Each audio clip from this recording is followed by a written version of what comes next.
Hello students, HK edu hub চ্যানেলে তোমাদের সবাইকে ওয়েলকাম জানাই। আমাদের গতকালকে ক্লাস 8-এ তাপ চ্যাপ্টারের যেটা আমরা রিমেনিং পোর্শন সেটা লাইভ ক্লাস দেওয়ার আমার কথা ছিল, কিন্তু ইন্টারনেট ইস্যু থাকার কারণে আমি গতকালকে তাপ চ্যাপ্টারের যেটা বাকি অংশ সেটা লাইভ প্রোভাইড করতে পারিনি। যাই হোক, আজকে বাকি অংশটা আমরা এমনি রেকর্ড ভিডিও প্রোভাইড করছি। কেমন? এরপরে নেক্সট যখন তোমাদের আবার অন্য কোনো চ্যাপ্টার থাকবে সেগুলো আমি আবার যথারীতি যেমন আমাদের লাইভ ক্লাস হয়, লাইভ ক্লাসে আমরা তোমাদের সমস্ত সমস্যা আমরা সমাধান করি বা তোমাদের সমস্ত জিজ্ঞাসা উত্তরগুলো দিই, সেগুলো আমাদের চলবে। এখানেও তোমাদের সম্পূর্ণ যা বিষয়বস্তু রয়েছে বাকি জায়গাগুলো সেখানে যে কনসেপ্টগুলো আছে একদম জলের মতো সহজ করে আমি বুঝিয়ে দেবো। কেমন? সম্পূর্ণ বাকি যে অংশটা তাপ চ্যাপ্টার থেকে সবগুলো আমি সহজ করে আলোচনা করে দিচ্ছি। সেখান থেকে কোন জায়গাগুলো আছে, কোন কোন জায়গাগুলো থেকে আমাদের প্রশ্ন আসে সেকেন্ড সামেটিভ পরীক্ষার, সবগুলো আমি আলোচনা করে নেব। কোশ্চেন আনসার সেগুলো তোমাদের দেখানো হবে। এবং এরপরেও তোমাদের তাপ চ্যাপ্টার কমপ্লিট হওয়ার পর যদি তোমাদের কোনো সমস্যা থাকে সেটা তোমরা অবশ্যই কমেন্ট সেকশনে জানাবে। যদি প্রয়োজন হয় একটা লাইভ সেশন তাপ চ্যাপ্টারের যাবতীয় যা তোমাদের সমস্যা আছে সেটা নিয়ে যদি তোমাদের কোনো জিজ্ঞাসা থাকে, কোনো লাইভ ক্লাস চাও, সেটা তোমরা জানাবে, সেগুলো আমি লাইভ ক্লাসে নিয়ে আসবো। ওকে। আর যদি ভাবো যে সিলেবাস আমাদের তাড়াতাড়ি শেষ করার প্রয়োজন আছে, আমাদের নেক্সট তাপ চ্যাপ্টার হয়ে গেল, আরও কিছু চ্যাপ্টার আমাদের করিয়ে দিন, তারপরে আমরা আমাদের লাইভ ক্লাসে আমাদের সমস্যাগুলো আপনি আলোচনা করবেন, তাহলে সেটাও তোমরা করতে পারো। ওকে, যাই হোক, আমি আর বেশি কথা বাড়াচ্ছি না। আমাদের তাপ চ্যাপ্টারটা আমরা বাকিটা পোর্শনটা আলোচনা করে নিই। তোমাদের সেকেন্ড সামেটিভে যাবতীয় প্রত্যেকটা স্কুলে, আমাদের পশ্চিমবঙ্গের অনেক স্কুল, ভালো ভালো স্কুল রয়েছে, অ্যাভারেজ স্কুল রয়েছে, সমস্ত স্কুলগুলোতে আমাদের যেমন প্রশ্ন আসে, যে যে জায়গাগুলো কনসেপ্টগুলো বোঝা প্রয়োজন সবগুলো কিন্তু আমরা ক্লাসে আলোচনা করব। একটা পোর্শনও কিন্তু তোমরা স্কিপ করবে না। চাইলে ভিডিও স্পিড তোমরা বাড়িয়ে নিতে পারো, কিন্তু একটা পোর্শনও কিন্তু স্কিপ করবে না। ভিডিওটা শেষ পর্যন্ত দেখো, বাকি পোর্শন আমি খুব সহজ করে প্রত্যেকটা পয়েন্ট তুলে ধরছি। চলো আমরা স্টার্ট করি। আমরা যে একটা লাইভ ক্লাস প্রোভাইড করেছিলাম সেখানে আমরা বেসিক জায়গাগুলো, মানে একদম পেজ নাম্বার 29 29 পাতা থেকে শুরু করে 32 পাতায় এখানে আমাদের রয়েছে অবস্থার পরিবর্তন, লীন তাপের ধারণা, এর আগে পর্যন্ত আমরা পড়েছিলাম। এবং আমরা দেখেছিলাম যে বস্তু দ্বারা গৃহীত বা বর্জিত তাপ তিনটে বিষয়ের উপর নির্ভর করে: বস্তুর ভর, বস্তুর উষ্ণতা বৃদ্ধি বা হ্রাসের পরিমাণ এবং বস্তুর উপাদান। আমরা যদি পাশাপাশি মানে দুটো একই উষ্ণতার জল নিই, হয়তো 25 ডিগ্রি সেলসিয়াসের জল নিয়েছিলাম, দুটো 25 ডিগ্রি সেলসিয়াসের জল নিয়েছিলাম, কেমন, 25 ডিগ্রি সেলসিয়াসের দুটো জল নিয়েছিলাম। এখানে আমাদের রয়েছে জল, হয়তো 1 লিটার জল আছে আমাদের এখানে, 1 লিটার জল রয়েছে। আর এখানে হয়তো দেখা যাচ্ছে আমি এখানে হয়তো রেখেছি 10 লিটার জল, 10 লিটার জল।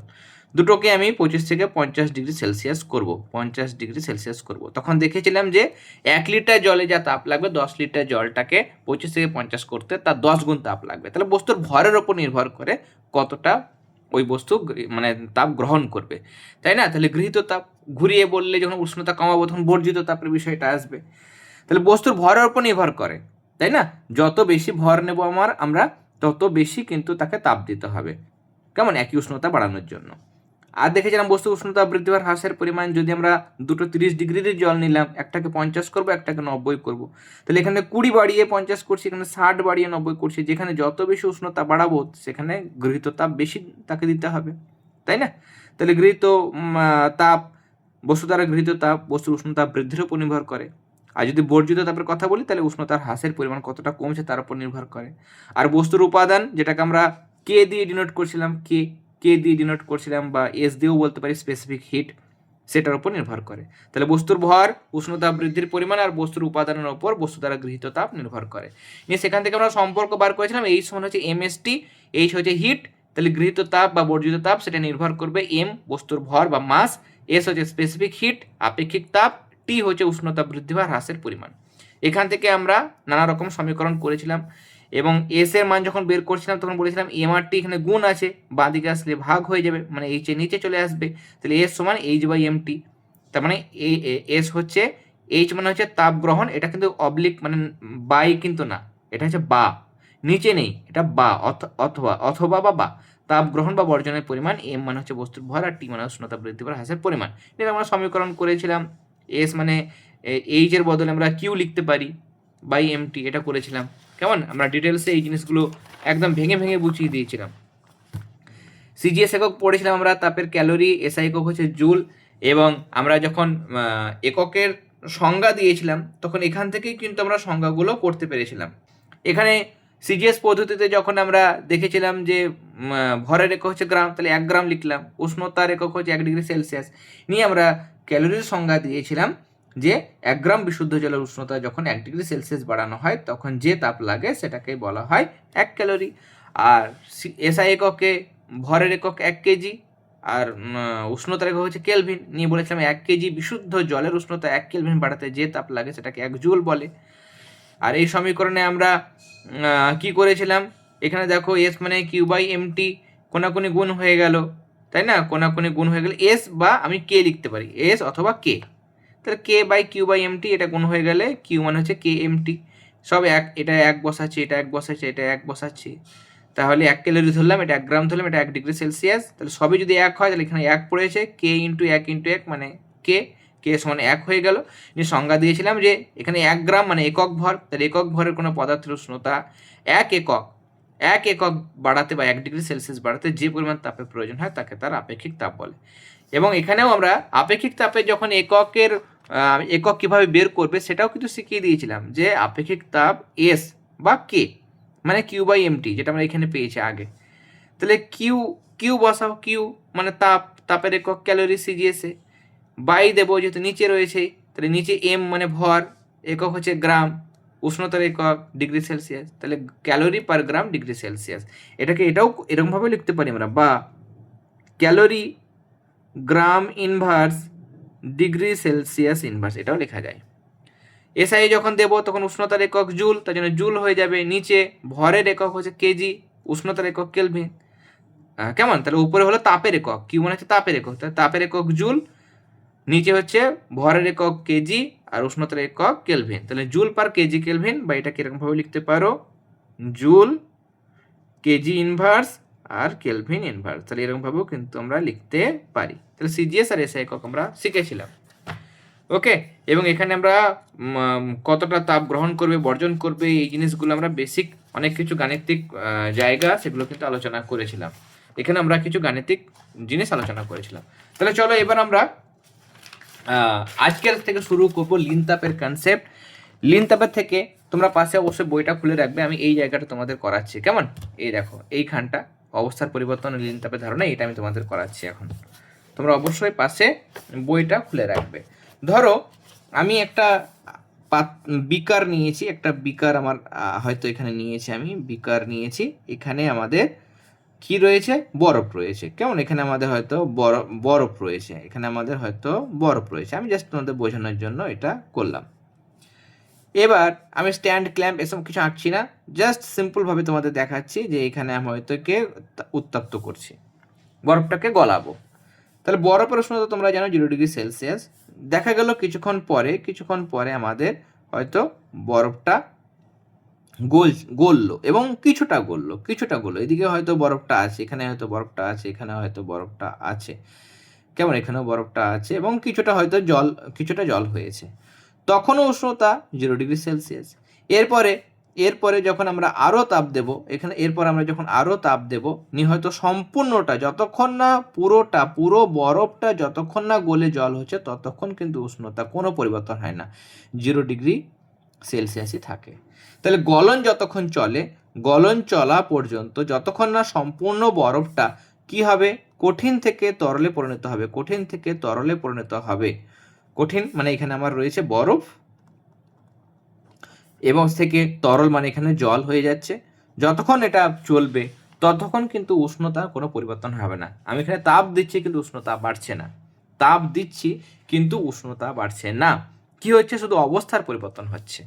তাহলে একটা তাপ দিচ্ছি, সেই তাপটা উষ্ণতা বাড়াচ্ছে না, সেটা এই বস্তুর মধ্যে পুরো বিলীন হয়ে যাচ্ছে, পুরো হারিয়ে যাচ্ছে, ভেতরে গিয়ে মানে পুরো ছড়িয়ে যাচ্ছে, বিলীন হয়ে যাচ্ছে। তার জন্য এই তাপটাকে আমরা বলবো কি তাপ? এটাকে আমরা বলবো লিন তাপ, বা লেটেন্ট হিট আমরা এটাকে বলতে পারি। তাহলে লিন তাপ মানে আসলে কিছুই নয়, লিন তাপ হচ্ছে কোনো বস্তুর আমরা এখানে উষ্ণতার পরিবর্তন ঘটাচ্ছি না, শুধু অবস্থার পরিবর্তন ঘটাচ্ছি, কঠিন থেকে তরল করছি। আবার যখন জলকে আমরা উত্তপ্ত করবো, ধর জল নিয়েছি 100 ডিগ্রি সেলসিয়াস ফুটন্ত জল, সেই সম্পূর্ণ জলটা যতক্ষণ না বাষ্পে পরিণত হচ্ছে বা স্টিমে পরিণত হচ্ছে ততক্ষণ উষ্ণতা 100°C হবে। সম্পূর্ণ জলটা ফুটে বাষ্পে পরিণত হয়ে গেল, তারপর সেই বাষ্পের উষ্ণতা বাড়তে লাগবে, 101 থেকে 101, 102 এরকম বাড়তে লাগবে। কিন্তু যতক্ষণ জল থেকে বাষ্প হচ্ছে ততক্ষণ উষ্ণতা কনস্ট্যান্ট থাকছে বা ধ্রুবক থাকছে, ততক্ষণ বাড়ছে না।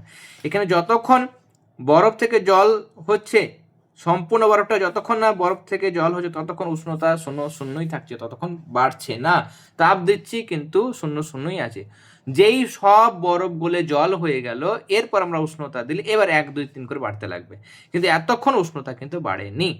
তাহলে লিনতাপ হচ্ছে কোনো বস্তুর বা কোনো পদার্থে লিখি, কোনো পদার্থের উষ্ণতার পরিবর্তন না ঘটিয়ে শুধুমাত্র অবস্থার পরিবর্তন ঘটানোর জন্য কোনো বস্তুতে যে তাপ দিতে হয় বা কোনো বস্তু থেকে যে তাপ বর্জিত হয়, সেটাকে আমরা ওই বস্তুর সেই অবস্থা পরিবর্তনের লিনতাপ বলবো। ওকে, সেই অবস্থা পরিবর্তনের আমরা লিনতাপ এক্ষেত্রে বলবো। তাহলে আমরা যদি একটা আদর্শ সংজ্ঞা লিখতে চাই, তোমরা চাইলে নিজেরা লিখতে পারো যে একক ভরের কোনো পদার্থের উষ্ণতার পরিবর্তন না ঘটিয়ে, মানে উষ্ণতা একই রেখে, কেমন, উষ্ণতার পরিবর্তন না ঘটিয়ে শুধুমাত্র অবস্থার পরিবর্তন ঘটাতে মানে কঠিন থেকে তরল বা তরল থেকে গ্যাস, উল্টোও হতে পারে, গ্যাস থেকে তরল বা তরল থেকে কঠিন, সেটাও হতে পারে, কেমন। তাহলে অবস্থার পরিবর্তন ঘটাতে যে পরিমাণ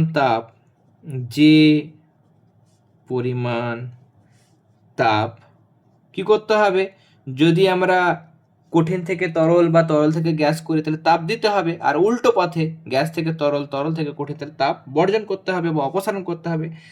তাহলে তাপ প্রয়োগ বা উল্টোটাও হবে অপসারণ, মানে বর্জন, কেমন, অপসারণ করতে হয় তাকে ওই পদার্থের ওই অবস্থা পরিবর্তনের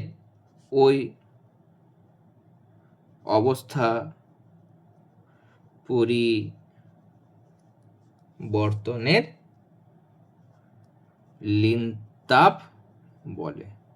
ওকে, যদি একক বলে আমাদের, একক বলে বলবো কি, যে পরিমাণ তাপ লাগে। তাহলে সিজিএসএ যদি আমরা বলতে চাই, সিজিএসএ বলতে গেলে ক্যালোরি পার গ্রাম হবে একক। ওকে, ক্যালোরি পার গ্রাম হবে একক। এসআই বললে জুল পার কেজি হবে আমার এখানে একক। ওকে, এবার আমাদের এখানে কয়েকটা কনসেপ্ট কিন্তু জানতে হবে। যেমন এখানে আমরা প্রথমে আলোচনা করলাম যে যখন কঠিন থেকে তরল হচ্ছে সেটাকে আমরা কি বলবো, সেটাকে আমরা বলবো গলন। তাহলে গলন, আমাদের প্রশ্ন আসে অনেক সময়, গলন কাকে বলে। তাহলে স্থির উষ্ণতার চাপে অবশ্যই কি হতে হবে, আমি এটা বলে দিচ্ছি, তোমরা কিন্তু শুনে লিখবে, কেমন, স্থির উষ্ণতায় ও চাপে, আমি কথাটা জাস্ট লিখলাম, স্থির উষ্ণতায় ও চাপে কোনো কঠিন পদার্থের তাপ গ্রহণ করে তরলে পরিণত হওয়ার ঘটনাকে গলন বলে। তাহলে স্থির উষ্ণতা এবং চাপে উষ্ণতার পরিবর্তন হয় না, যখন গলন হয়, আমি বললাম যে উষ্ণতায় বরফ থেকে জল হচ্ছে শূন্যই থাকছে, ফুটন্ত জল থেকে বাষ্প হচ্ছে 100 থাকছে, বাড়ছে না কমছে না, তাহলে উষ্ণতা স্থির থাকছে, চাপেরও আমরা পরিবর্তন করব না। তাহলে স্থির উষ্ণতা এবং চাপে তাপ গ্রহণ করে কোনো কঠিন পদার্থের তরলে পরিণত হওয়ার ঘটনাকে বলে গলন। অনেকে সহজ করে লিখে দেয় যে কোনো কঠিন পদার্থের তাপ গ্রহণ করে তরলে পরিণত হওয়ার ঘটনাকে গলন বলে, সেটাও লিখতে পারো, কিন্তু আর একটু ভালো করে লিখতে চাইলে স্থির উষ্ণতা চাপের কথাটা লিখে দেবে। তাহলে এখানে কি হবে, এখানে স্থির উষ্ণতা চাপে কোনো কঠিন পদার্থের তাপ গ্রহণ করে তরলে পরিণত হওয়ার ঘটনাকে আমরা কি বলবো, সেখানে আমরা কিন্তু বলবো গলন, কঠিন থেকে তরল। ওকে, যদি আমরা বরফের কথা বলি, বরফের ক্ষেত্রে, বরফ থেকে যখন জল হয় তখন এখানে আমাদের কি হয়, 0°C থেকে 0°C হয়, কিন্তু এটা কঠিন ছিল, বরফটা ছিল কঠিন, এটা তরলে পরিণত হয়ে গেল। ওকে, তাহলে এটা হচ্ছে গলন। গলনের ঠিক উল্টো, গলনের ঠিক উল্টো হচ্ছে কঠিনীভবন। কঠিনীভবন তাহলে কি হবে? তরল ছিল সেটা জমে কঠিন হবে, তরল ছিল সেটা জমে কি হবে? কঠিন হবে। তাহলে স্থির উষ্ণতা চাপে একই কথা বলবো। স্থির উষ্ণতা চাপে কোনো তরল পদার্থ তাপ ছাড়বে। জলটাকে আমি যদি কঠিন মানে বরফ করতে চাই তাহলে ফ্রিজে ভরতে হবে, ফ্রিজে বললে ঠান্ডা হবে, মানে কি তাপ ছেড়ে দেবে, অতিরিক্ত তাপটা ছেড়ে দেবে, ঠান্ডা হতে হতে কঠিন হবে, বরফ হবে। তাহলে স্থির উষ্ণতা ও চাপে কোনো তরল পদার্থের তাপ বর্জনের মাধ্যমে, তাপ গ্রহণ হবে না, তাপ বর্জনের ফলে কঠিনে পরিণত হওয়ার ঘটনাকে কঠিনীভবন বলে। তোমরা শুনে শুনে লিখবে, স্থির উষ্ণতায় ও চাপে কোনো তরল পদার্থের তাপ বর্জনের ফলে কঠিনে পরিণত হওয়ার ঘটনাকে কঠিনীভবন বলে। এখানেও যখন জল থেকে বরফ হবে, জল থেকে বরফ হবে তখনও কিন্তু উষ্ণতা 0°C, এটাও 0°C হবে। এখানে কিন্তু উষ্ণতার পরিবর্তন ঘটবে না। নেক্সট আমরা দেখবো তাহলে এটার গলনের বিপরীত প্রক্রিয়া কি? গলনের বিপরীত প্রক্রিয়া আমাদের পরীক্ষায় প্রশ্ন আসে। গলনের বিপরীত প্রক্রিয়া আমি এবছর প্রান্তিকের প্রশ্ন প্রস্তুতি করছি, কেমন? রায়মার্টিনের যেটা প্রশ্নবিচিতা সেটা করছি না, কিন্তু আমাদের, আচ্ছা এটা ভুল লিখলাম, কিন্তু আমাদের আমি এত বছর করে এসেছি, প্রশ্নবিচিত্রাও করে এসেছি এত বছর ধরে, কেমন? তাহলে তোমাদের যাবতীয় যা প্রশ্ন আছে সবগুলো আলোচনা করা হবে। এমন নয় যে তোমাদের ক্লাস করছে অথচ প্রশ্নবিচিত্রা থেকে কোনো প্রশ্ন পাচ্ছে না, সেটা কখনোই হবে না। ক্লাসে সমস্ত কিছু তোমাদের আলোচনা করা হবে, কারণ প্রশ্নবিচিত্রা এর আগে আমি বেশ কয়েক বছর ধরে করে এসেছি। ওকে, তাহলে গলনের বিপরীত প্রক্রিয়া হলো কঠিনীভবন, এটা মনে রাখবে। এবার নেক্সট আর একটা পদ্ধতি আমরা দেখব, সেটা হচ্ছে বাষ্পীভবন। কেমন? বাষ্পীভবন। বাষ্পীভবন মানে কি? স্থির উষ্ণতা এবং চাপে কি হবে? কোনো তরল সেটা কিসে পরিণত হবে? বাষ্পে পরিণত হবে। ওকে, বাষ্পে পরিণত হবে। স্থির উষ্ণতা এবং চাপে তাপ গ্রহণের মাধ্যমে কোনো তরলের বাষ্পে পরিণত হওয়ার ঘটনাকে বলা হয় কি? বাষ্পীভবন। আর এর বিপরীত প্রক্রিয়া কি হবে? উল্টো পদ্ধতি কি হবে? সেটা হচ্ছে ঘনীভবন। হয়তো ভাত ফুটছে, এবার ঢাকনা দিয়ে দিলাম, দেখবো যে একটু পর ঢাকনা তুললে উপরে জলকণা লেগে থাকবে ভেতর সাইডটাতে। তাহলে বাষ্পটা আবার ঢাকনার সংস্পর্শে এসে আবার ঘনীভূত হয়ে তরলে পরিণত হয়েছে।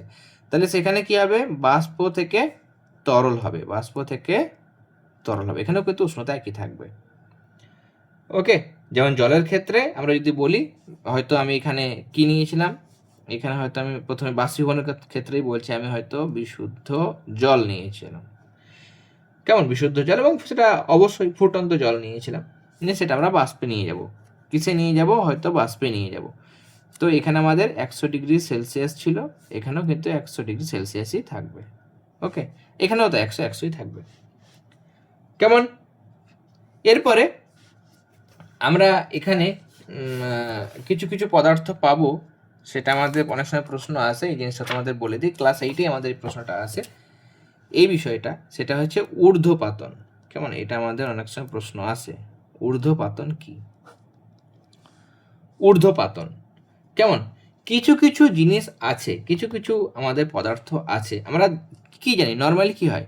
সাধারণভাবে আমরা জানি কঠিনকে তাপ দিলে কি হয়? তরলকে তাপ দিলে সেটা বাষ্পে পরিণত হয় বা গ্যাসে পরিণত হয়। কেমন? বাষ্প বা গ্যাসে পরিণত হয়। নর্মালি তাপ দিলে কঠিন থেকে তরল হয়, তরল থেকে বাষ্প হয়। কিন্তু ঊর্ধ্বপাতনের ক্ষেত্রে এই তরলটা হবে না। কঠিন তরলে পরিণত না হয়ে, কঠিনকে যদি তাপ দিই তরলে পরিণত না হয়, সরাসরি বাষ্প বা গ্যাসে পরিণত হবে। আবার যখন ঠান্ডা করব, বাষ্পকে ঠান্ডা করলে তরল হয়, তরলকে ঠান্ডা করলে কঠিন হয়, কিন্তু এইখানে বাষ্পকে ঠান্ডা করলে সরাসরি কঠিন হবে। তাহলে কঠিনকে তাপ দিলে সরাসরি বাষ্পে পরিণত হবে, বাষ্পকে ঠান্ডা করলে সরাসরি কঠিনে পরিণত হবে, এতে তরল বলে কিছু নেই। এই যে ঘটনা, এটাকে বলবো আমরা ঊর্ধ্বপাতন। সংজ্ঞাটা তোমরা লিখবে যে তাপ প্রয়োগের ফলে কোনো কঠিন পদার্থের তরলে পরিণত না হয়ে সরাসরি বাষ্পে পরিণত হওয়ার ঘটনাকে ঊর্ধ্বপাতন বলে। মনে থাকবে, তাপ প্রয়োগের ফলে কোনো কঠিন পদার্থের তরলে পরিণত না হয়ে সরাসরি বাষ্পে পরিণত হওয়ার ঘটনাকে ঊর্ধ্বপতন বলে। কাদের হয়? কাদের ক্ষেত্রে ঊর্ধ্বপতন দেখা যায়? জলের তো দেখা যাবে না। বরফকে যদি আমরা তাপ দিই, জল হয়, তারপরে বাষ্প হয়। তাহলে ঊর্ধ্বপতন দেখা যায় এরকম স্পেশাল কিছু পদার্থ রয়েছে, যেমন ন্যাপথলিন, কেমন ন্যাপথলিন, ন্যাপথলিন, কেমন ন্যাপথলিন। আমরা জামা কাপড় ভালো যাতে থাকে তাতে তার সে কারণের জন্য আমরা জামা কাপড়ের ওখানে কী করি, সাদা রঙের দেখবে গোল গোল ন্যাপথলিন আমরা ব্যবহার করি, জামা কাপড় ভালো থাকে। সেই ন্যাপথলিনগুলি কিন্তু তরলে পরিণত হয় না। অনেক বলে স্যার আমাদের বাড়িতে অনেক সময় ন্যাপথলিন থাকে, সেগুলো একটু গলে যায়। সেগুলো যদি গলে যায় তার মধ্যে মানে ইম্পিউরিটিস রয়েছে, মানে পুরো পিওর ন্যাপথলিন যদি হয় তাহলে সেটা কখনোই গলবে না, তার মধ্যে অন্য কিছু মিক্সিং করা আছে। মনে রাখবে, পিওর যদি ন্যাপথলিন হয় সেটা কখনোই কঠিন থেকে তরলে পরিণত হয় না, সরাসরি কঠিন থেকে গ্যাস হয়ে মিশে যায়, তাই না? তাহলে ন্যাপথলিন হবে। কর্পূর হবে, কর্পূর, কেমন কর্পূর হবে। নিশাদল বা অ্যামোনিয়াম ক্লোরাইড, নিশাদল। আয়োডিন, কেমন আয়োডিন, ইত্যাদি, কেমন ইত্যাদি। এগুলো কিন্তু তাপ প্রয়োগ করলে সরাসরি কঠিন থেকে গ্যাসে পরিণত হয়। ওকে, এবার আমাদের এখানে রয়েছে গলনাঙ্ক, এই জিনিসগুলো করব আমরা। হিমাঙ্ক, কেমন, এগুলো আমাদের পড়তে হবে, সেই জিনিসটা আমরা একটু আলোচনা করে নেব। দেখো, প্রথমে আসবো আমরা গলনাঙ্ক। এই টার্মগুলো অনেক সময় আমাদের প্রশ্ন আসে। গলনাঙ্ক বা আমরা বলি মেল্টিং পয়েন্ট। যদি আমরা কোনো পদার্থের মানে উষ্ণতা বাড়াই, উষ্ণতা বাড়াতে বাড়াতে দেখা যাচ্ছে হয়তো আমরা বরফ নিচ্ছি, বরফটা হয়তো মাইনাসে টেম্পারেচার ছিল, -10, তারপরে উষ্ণতা বাড়ালে -9, এমন করে বাড়তে বাড়তে 0 ডিগ্রি হবে। এরপরে উষ্ণতা 0 থেকে 1, 2, 3 করে বাড়বে না। আমরা দেখেছি লিন তাপের সময় যে যখন মানে বরফকে গলানো হয় তখন 0 ডিগ্রি থেকে পুরো বরফটা গলে জল না হওয়া পর্যন্ত যতই আমরা তাপ দিই না কেন উষ্ণতা 0 থাকে। সব বরফটা গলে জল হবে, তারপর আমরা ওই জলটার উষ্ণতা বাড়াতে পারবো, এমনিতে বাড়াতে পারবো না। তাহলে যতক্ষণ গলন চলে ততক্ষণ উষ্ণতা ফিক্স থাকে। ওকে, এবং প্রত্যেকটা পদার্থের একটা নির্দিষ্ট গলনাঙ্ক আছে। যেমন বরফ গলে কততে? 0 ডিগ্রি সেলসিয়াসে। বরফ 0 ডিগ্রি সেলসিয়াসে গলে, তাহলে সেটা হচ্ছে তার গলনাঙ্ক। ওকে, তাহলে গলনাঙ্ক কাকে বলে তোমরা এমনি লিখতে পারো। আমি একটা সংজ্ঞা জাস্ট তোমাদের লিখে দিচ্ছি, সেটা হচ্ছে প্রমাণ চাপে, কেমন, প্রমাণ চাপে অবশ্যই করতে হবে, যে চাপ পরিবর্তন হলে বিভিন্ন জায়গায় গলনাঙ্ক পাল্টে যাবে। তাহলে প্রমাণ চাপে 76 সেন্টিমিটার পরাস্তম্ভের চাপের কথা আমরা বলবো এটা। তাহলে প্রমাণ চাপে যে নির্দিষ্ট উষ্ণতা, একটা স্পেসিফিক টেম্পারেচার কিন্তু সব পদার্থের আছে। বরফের আলাদা হবে, মোমের আলাদা হবে, প্রত্যেকটা আলাদা আলাদা হবে। কেমন, লোহার আলাদা গলনাঙ্ক আছে, কেমন, কয়েক হাজার, 3000-এর ওপর। তাহলে এরকম, তাহলে প্রমাণ চাপে যে নির্দিষ্ট উষ্ণতায় কোনো কঠিন পদার্থ গলে তরলে পরিণত হয়, সেই উষ্ণতাকে, যে উষ্ণতাতে হচ্ছে কোনো কঠিন গলে তরলে পরিণত হচ্ছে, সেই উষ্ণতাটাকে আমরা কি বলবো? সেই উষ্ণতাকে ওই পদার্থের গলনাঙ্ক বলবো। সবার তো আলাদা আলাদা হবে, তাহলে ওই পদার্থটাই বলবো আমরা, ওই পদার্থের গলনাঙ্ক বলে। যেমন বরফের গলনাঙ্ক কত হচ্ছে? অ্যাজ ফর এক্সাম্পল আমি দিতে পারি যে বরফের গলনাঙ্ক কত? বরফের গলনাঙ্ক হচ্ছে আমাদের 0 ডিগ্রি সেলসিয়াস। অন্যান্য পদার্থের ক্ষেত্রে আলাদা হবে। গলনাঙ্ক ঠিক উল্টো, উল্টো হচ্ছে হিমাঙ্ক, উল্টোটা। তাহলে প্রমাণ চাপে যে নির্দিষ্ট উষ্ণতায় কোনো তরল গলবে না, জমবে, তাহলে কোনো তরল পদার্থ জমে কঠিনে পরিণত হয়, সেই উষ্ণতাকে ওই পদার্থের হিমাঙ্ক বলে। তাহলে প্রমাণ চাপে যে নির্দিষ্ট উষ্ণতায় কোনো তরল পদার্থ জমে কঠিনে পরিণত হয়, সেই উষ্ণতাকে ওই পদার্থের হিমাঙ্ক বলে, এরকমভাবে লিখবে। এবং সেখানেও জল জমে বরফে পরিণত হয় কততে? 0 ডিগ্রিতে। তাহলে জলের হিমাঙ্ক কত হবে? একই হবে। জলের হিমাঙ্ক 0°C হবে। তাহলে গলনাঙ্ক হিমাঙ্ক একই হয়, গলনাঙ্ক হিমাঙ্ক কিন্তু একই রকম হবে। বোঝা গেল? এরপর আমাদের আরও কিছু জায়গা আছে, সেগুলো আমরা পরপর দেখব। এখানে আমাদের এই জিনিসটা দেখো, এটা আমাদের প্রশ্ন আসে, কাঁচ, মাখন, চর্বি, মোম, পিচ ইত্যাদি কোনো নির্দিষ্ট গলনাঙ্ক বা হিমাঙ্ক থাকে না। কেমন? যেমন পারদের দেখো যে উষ্ণতায় গলছে গলনাঙ্ক মাইনাসে, পারদের গলনাঙ্ক -39.5°C। হিমাঙ্কও কিন্তু একই, বরফ গলছে যেটাতে আর জল জমে বরফ হচ্ছে, মানে হিমাঙ্ক দুটোই একই। সোনা, তামা, ঢালাই লোহা এগুলো সব একই আছে। তাহলে এদের গলনাঙ্ক হিমাঙ্ক নির্দিষ্ট, ফিক্সড, পাল্টাবে না। কিন্তু কিছু কিছু পদার্থ আছে, অনিয়তাকার পদার্থ আছে, যাদের গলনাঙ্ক হিমাঙ্ক নির্দিষ্ট নয়। ওকে, তাহলে গলনাঙ্ক বা হিমাঙ্ক নির্দিষ্ট নয় এমন কিছু পদার্থের উদাহরণ দাও, আমাদের প্রশ্ন আসে।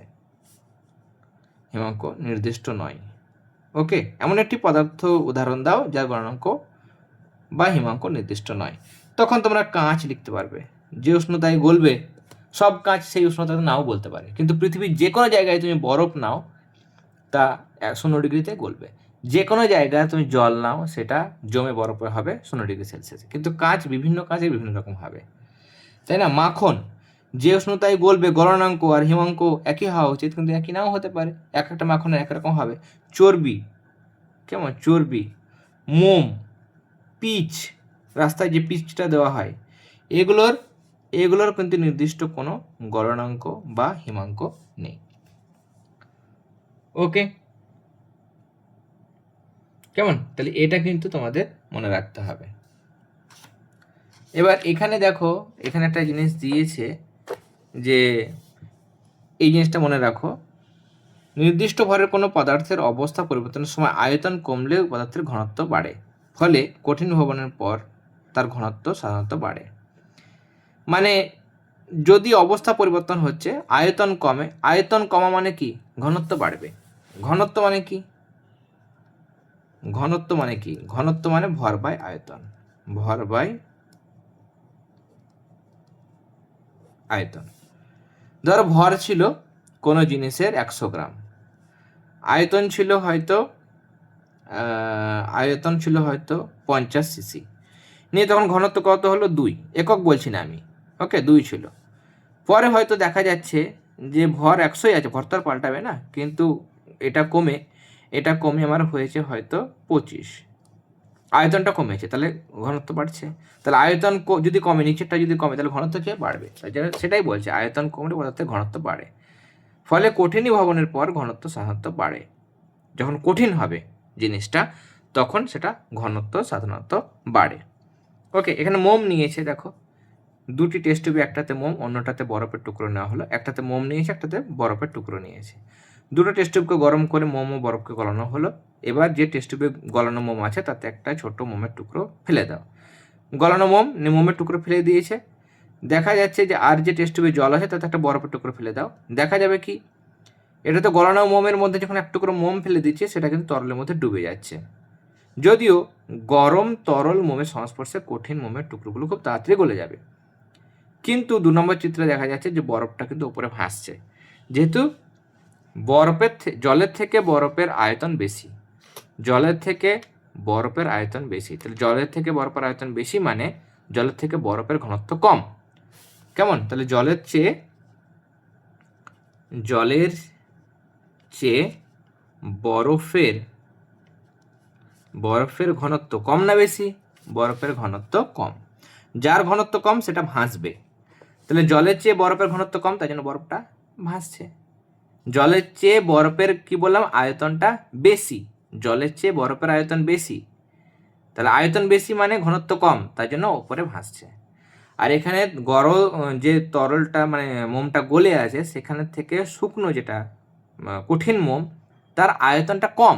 আয়তন কম মানে যে গোটা শুকনো মানে শক্ত যে মোমটা আমি দিলাম ওপর থেকে, যেটা ডুবে গেল, সেই শক্ত মোমটার আমি কি বলছি? আয়তনটা কম। ওকে, আয়তন যদি কম হয় তাহলে ঘনত্ব বেশি হবে, ঘনত্ব বেশি মানে ভারী, তাই জন্য সেটা ডুবে গেল নিচে। তাহলে এই জিনিসটা মনে রাখবে।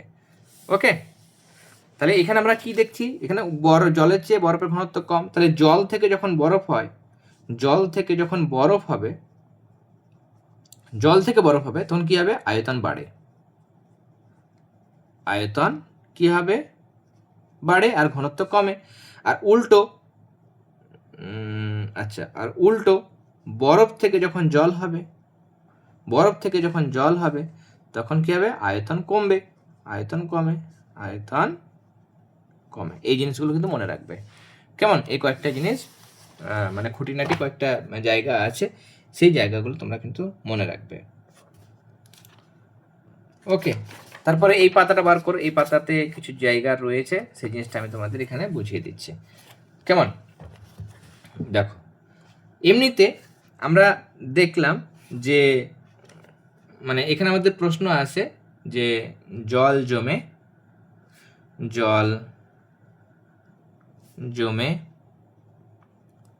বরফে পরিণত হলে আয়তনে কি হয়, বাড়ে। এর এবার আমরা সুবিধা অসুবিধা পড়ব। কিছু সুবিধা আছে, কিছু অসুবিধা আছে।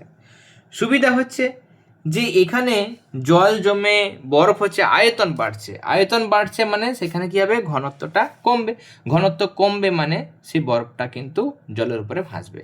তাহলে শীত প্রধান দেশে দেখা যাচ্ছে যে যখন তাপমাত্রা শূন্যর নিচে চলে আসলো, হয়তো একটা জলাশয় রয়েছে, ধর আমি একটা জলাশয়ের কথা বলছি, একটা জলাশয়, এই জলাশয়ের মধ্যে শীতের দেশে টেম্পারেচার 0 ডিগ্রি সেলসিয়াসের থেকেও কমে গেল, তাই তো? তো সেখানে উপরের দিকে যে জলটা আছে সেই জলটা কি হবে, মানে উষ্ণতা কমবে, উষ্ণতা কমতে কমতে কমতে সেটা 0 ডিগ্রি যেয়ে হয়ে যাবে, বরফে পরিণত হয়ে যাবে, তাই না? বরফে পরিণত হয়ে গেলে মানে দেখা যাবে হয়তো এমনিতে ঘটনাটা কি হয়, ঘটনাটা ভালো করে বোঝো। ধরো 10 ডিগ্রি ছিল জল, নিচেও 10 ডিগ্রি ছিল, উপরেও 10 ডিগ্রি ছিল, কমে এটা 5 ডিগ্রি হলো, এটাও 5 ডিগ্রি হলো, আরও উষ্ণতা কমে 4 ডিগ্রি হলো, এটাও 4 ডিগ্রি হয়ে গেল। 4 ডিগ্রি উষ্ণতার জলের ঘনত্ব সব থেকে বেশি, মনে রাখবে, জলের ঘনত্ব সব থেকে বেশি হয় কততে, জলের ঘনত্ব সর্বাধিক হয় 4 ডিগ্রি সেলসিয়াসে, জলের ঘনত্ব সর্বাধিক হয়, জলের ঘনত্ব সর্বাধিক হয় 4 ডিগ্রি সেলসিয়াসে।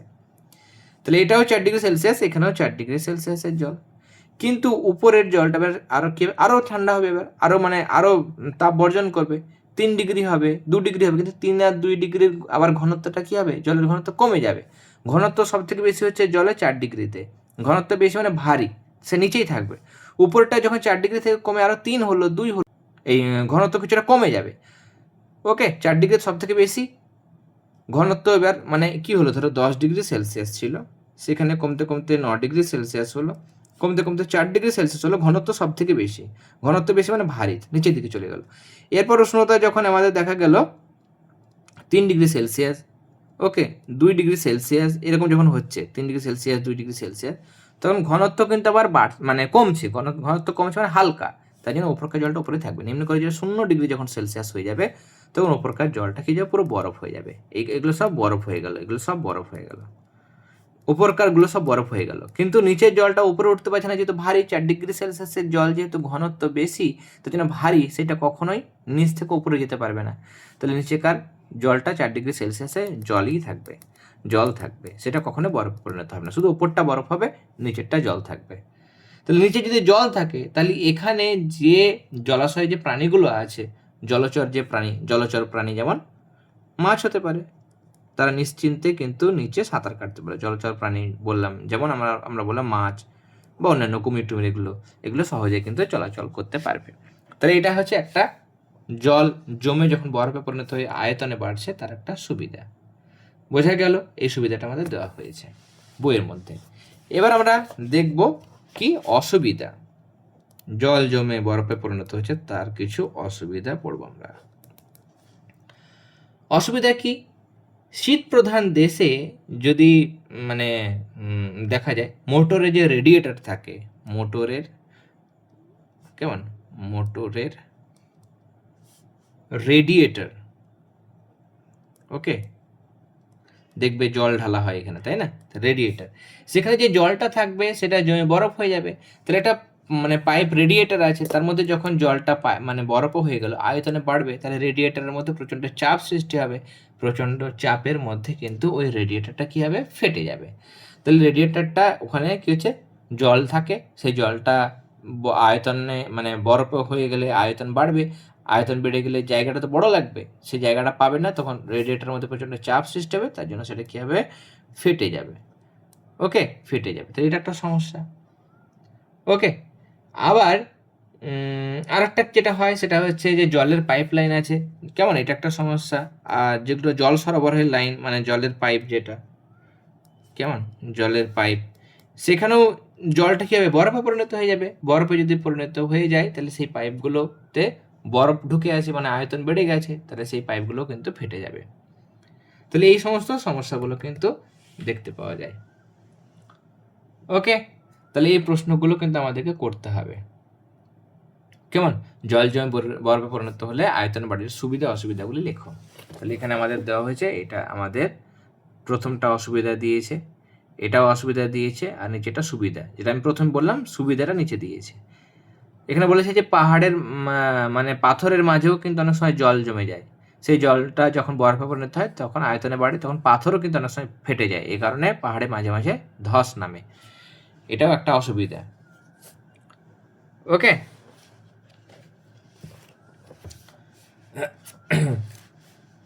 তাহলে এগুলো করবে।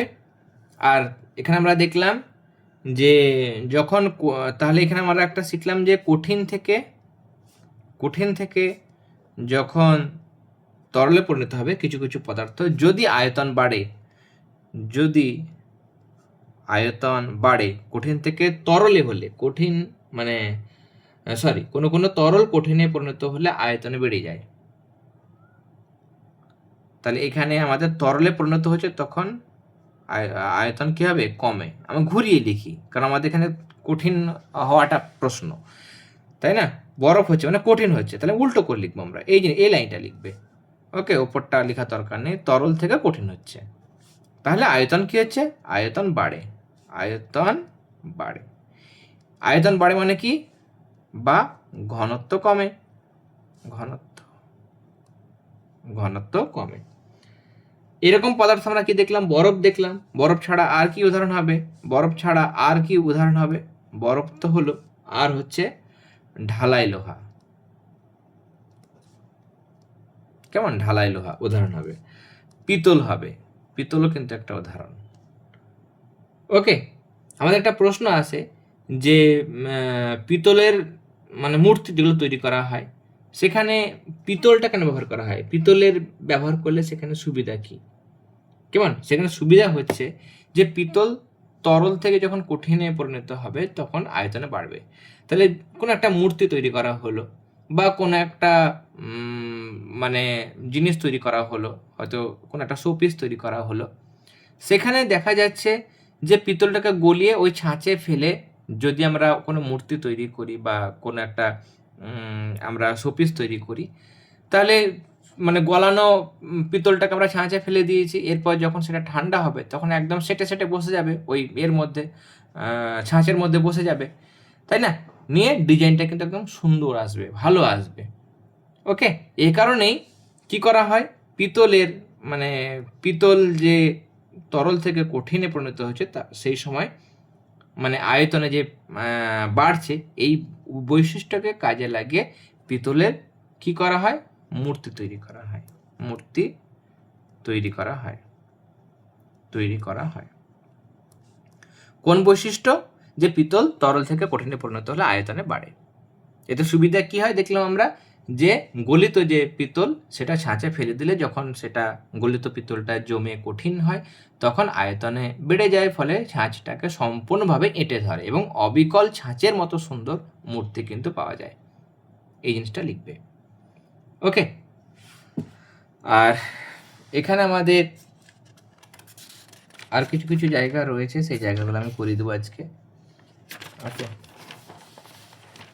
দেখো, এরপর আমাদের মানে প্রশ্ন আছে এখানে, কেমন, যে গলনাঙ্ক কোন কোন বিষয়ের উপর নির্ভর করে। গলনাঙ্ক ওকে, গলনাঙ্ক কোন কোন বিষয়ের উপর নির্ভর করে? এক হচ্ছে আমাদের প্রশ্ন আছে কিন্তু এটা কেমন, কঠিনের প্রকৃতির উপর নির্ভর করবে।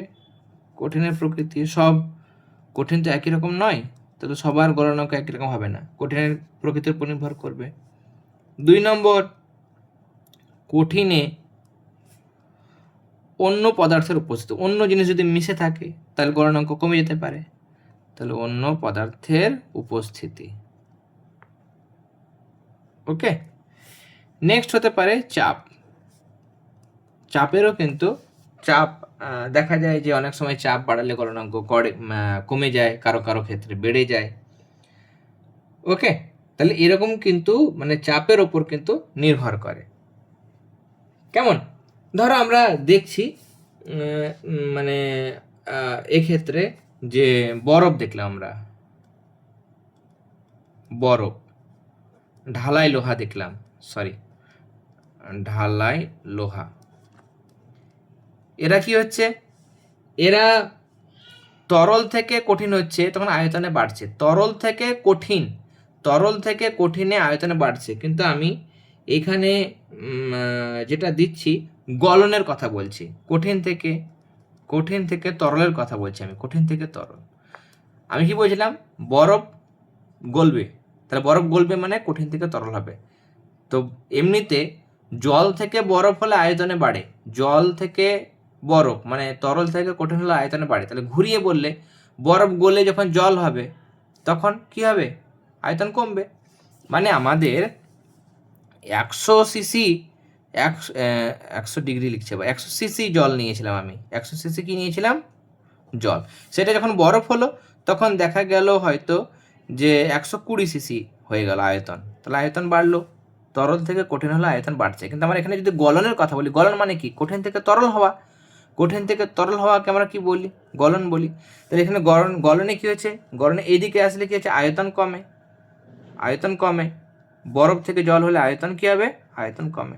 তাহলে এখানে প্রশ্ন হচ্ছে যে যাদের আয়তন কমে তাদের উপর যদি চাপ বাড়া হয়, এদের উপর যদি আমি চাপ বাড়াই, চাপ যদি বাড়াই, যাদের আয়তন কমছে কঠিন থেকে তরলে বা গলনের সময় যাদের আয়তন কমে তাদের চাপ বাড়ালে কি হয়, চাপ বাড়ালে কি হয়, চাপ বাড়ালে এদের ক্ষেত্রে মানে গলনাঙ্ক কিন্তু কমে, গলনাঙ্ক কমে, গলনাঙ্ক কমে। তাহলে গলনের ফলে যাদের আয়তন কমে তাদের ওপর চাপ বাড়ালে গলনাঙ্ক কমে, গলনের সময় যাদের আয়তন বাড়ছে, যাদের আয়তন গলনের সময় যাদের আয়তন কমছে, আয়তন কমলে তাদের উপর চাপ বাড়ালে গলনাঙ্ক কমে। তাহলে এই বরফ, ঢালাই লোহা, এদের উপর যদি আমরা চাপ বাড়াই তাহলে গলনাঙ্ক কমে যাবে।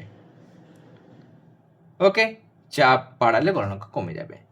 মোমের ক্ষেত্রেও, মোম যখন আমাদের মানে গলনের সময় মোমটা কি হবে, মানে মোম কিন্তু কি হয়, আয়তনে বাড়ে না কমে, মোম এমনিতে কি হচ্ছে, আয়তনে বাড়ে, তাহলে গলনাঙ্ক তার কি হবে, বাড়বে। ওকে, তাহলে এখানে আমরা যদি দেখি যে এক বায়ুমণ্ডলীয় চাপ 1 atm চাপ যদি বাড়ায়, এক বায়ুমণ্ডলীয় চাপ যদি বাড়ায় তাহলে বরফের গলনাঙ্ক কত বাড়ে, এই বরফের গলনাঙ্ক কত কমে, বরফের যেহেতু আয়তন কমে জল হওয়ার সময়, তাহলে এর ওপর চাপ বাড়ালে গলনাঙ্ক কমবে, কত কমবে, গলনাঙ্ক কমবে, গলনাঙ্ক কমে, অনেক কম কমে, অনেক মানে সূক্ষ্ম, 0.007 ডিগ্রি সেলসিয়াস এত কমে যায় বরফের গলনাঙ্ক 1 atm চাপ যদি আমরা বাড়াই। তাহলে যাদের আয়তন কমছে কঠিন থেকে তরলে পরিণত হওয়ার সময়, যাদের আয়তন কমছে তাদের উপর চাপ বাড়ালে গলনাঙ্ক কমে। আর যদি দেখা যাচ্ছে যে কঠিন থেকে তরল হচ্ছে, কঠিন থেকে তরল, এই একটা কেস, কঠিন থেকে তরলে পরিণত হওয়ার সময় দেখা যাচ্ছে যাদের আয়তন বাড়ছে, যদি আয়তন বাড়ে, আয়তন বাড়ে, তাদের উপর যদি আমরা চাপ বাড়াই, চাপ বাড়ালে এখানে যেহেতু আয়তন বাড়ছিল তাহলে গলনাঙ্ক বাড়বে। ওকে, গলনাঙ্ক বাড়ে। তা যাদের আয়তন বাড়ছে গলনাঙ্ক, চাপ বাড়ালে গলনাঙ্ক বাড়বে, আর যাদের আয়তন কমছে চাপ বাড়ালে গলনাঙ্ক কিন্তু কমে। যেমন এখানে মোমের ক্ষেত্রে, ওকে, মোমের ক্ষেত্রে কি হবে, যদি 1 atm চাপ বাড়াই, যেহেতু মোম যখন গলে তরল হয় তখন যেহেতু এদের আয়তনটা বাড়ে, তার জন্য এদের গলনাঙ্কটা কিন্তু বেড়ে যাবে। কত বাড়বে? প্রায় 0.04 ডিগ্রি সেলসিয়াস কিন্তু বেড়ে যাবে, এত বেড়ে যাবে। ওকে, ক্লিয়ার? এখানে আমাদের বৈদ্যুতিক তারের এই কথাটা বলেছে, বৈদ্যুতিক ফিউজ লাইন, এটা কিন্তু মনে রাখবে। ফিউজ লাইনের কথা, মানে ফিউজ তারের কথাটা বলছি আমরা। বৈদ্যুতিক লাইনে ফিউজ তার ব্যবহার করা হয়, ফিউজ তার ব্যবহার করা হয়। এই দেখো, এটা ফিউজ তার, এখানে থাকে, এটা একটা ফিউজ, এখানে একটা তার থাকে, এই প্রান্ত থেকে এই প্রান্তে তার থাকে। এই ফিউজ তারের বৈশিষ্ট্য আমাদের পরীক্ষায় প্রশ্ন আছে, ইভেন এই প্রশ্ন মাধ্যমিকেও আছে। ফিউজ তারের বৈশিষ্ট্য হচ্ছে, এক হচ্ছে গলনাঙ্ক কম,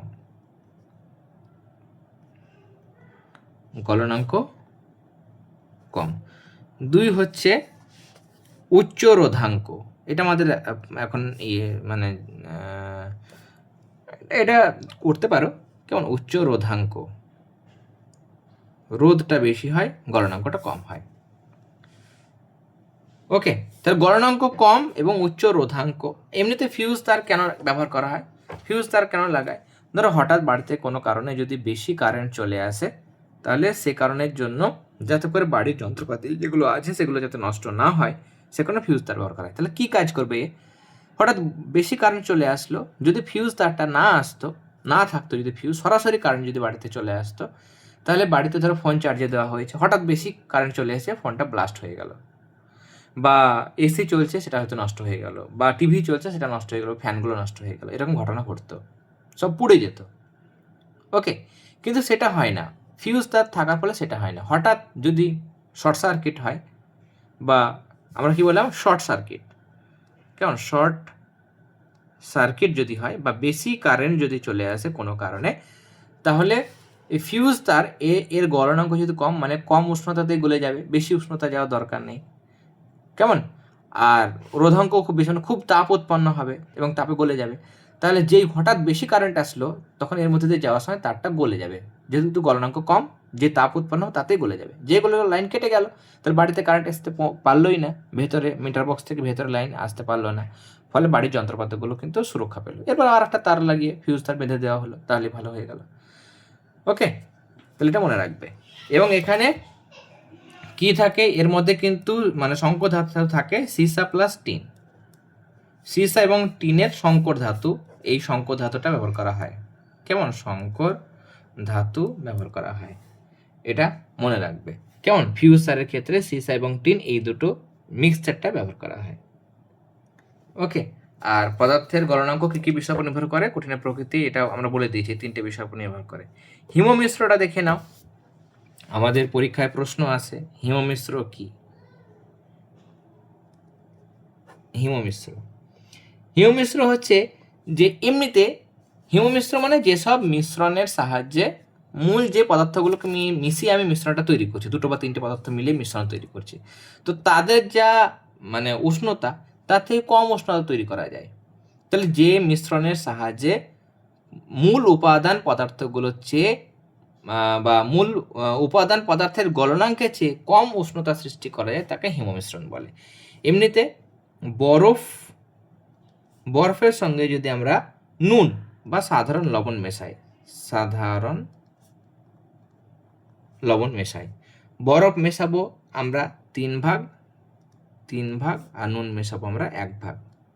অনুপাত বললে হচ্ছে 3:1। এই অনুপাতে যদি মেশাই, তাহলে সেক্ষেত্রে হিম মিশ্র তৈরি হয়। এবং মিশ্রণের উষ্ণতা কত হয়? -30 ডিগ্রি সেলসিয়াস। ভাবো, এত কম উষ্ণতা। এটা কি কাজে লাগে? হিম মিশ্রের ব্যবহার আছে প্রচুর। কেমন ব্যবহার? আমাদের পরীক্ষায় প্রশ্ন আছে, সেটা আছে মাছ মাংস সংরক্ষণ, এক রাজ্য থেকে অন্য রাজ্য নিয়ে যেতে বা দীর্ঘক্ষণ সংরক্ষণ করার জন্য মাছ মাংস সংরক্ষণে হিম মিশ্র ব্যবহার করা হয়। ওকে, আইসক্রিম তৈরি, কেমন? আইসক্রিম, এছাড়া কুলফি, এগুলো মানে তৈরি করার জন্য, ওকে, এগুলো তৈরি করতে হিম মিশ্র ব্যবহার করা হয়। কেমন? এখানে আমাদের যে ছবিটা দিয়েছে, এটা দেখবো আমরা, একটা বরফ নিয়েছে হয়তো, তোমাকে যদি প্রশ্ন করে যে দেখা গেল একটা বরফ নিয়েছে, বরফের টুকরো, ওকে, এখানে একটা বরফের টুকরো আছে, মাঝখানটা গর্ত করেছে, মাঝখানটা গর্ত করে এখানে জল রেখেছে, ওকে। বরফ উষ্ণতা 0°C, যে জলটা নিয়েছিল সেটা হয়তো 10°C জল নিয়েছিল, বা 20°C জল নিয়েছিল। প্রশ্ন হচ্ছে বরফের মধ্যে গর্ত করে দিয়ে তার মধ্যে যদি আমরা একটা মানে কিছু পরিমাণ জল ঢালি, সেই জলটা কি বরফে পরিণত হবে? বরফের টুকরোর মধ্যে গর্ত করে তার মধ্যে জল রাখলে সেই জল কি বরফে পরিণত হবে? কি হবে? এটা বরফে পরিণত হবে না। কেমন? বরফে জলটা বরফে পরিণত হবে না। কেন হবে না? তার কারণ এই জলটা যেটা আছে 20°C জল, এ কি করবে? তাপ ছাড়বে। তাপ ছেড়ে কাকে দেবে? বরফকে দেবে।